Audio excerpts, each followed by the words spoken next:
of India and the Chief Minister of Chhattisgarh regarding the issue of custody of Indian nuns. Basically, they belongs to Kerala, but they are working in the field of Agra and Chhattisgarh.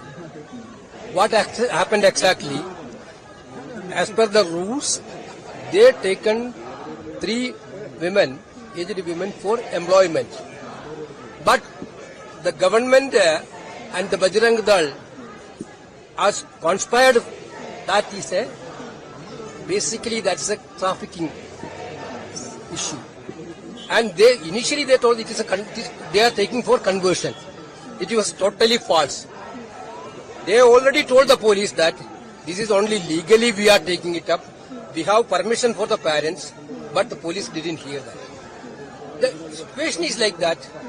The atrocities on minorities in BJP ruled states are increasing day by day. This is not an isolated case. In Odisha, in Madhya Pradesh, in Chhattisgarh, in Manipur, every places they are haunting Christian institutions, Christian nuns and Christian fathers. There are so many incidents happened earlier also. We brought into the notice of the Honorable Home Minister and the respective Chief Minister, but there is no concrete action has happened.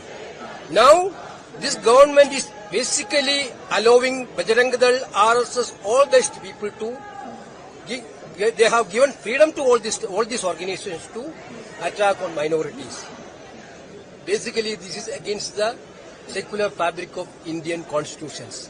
Basically, this is against the constitution. Constitution provides the freedom of religion, but through this action, government of the BJPs are sabotaging it.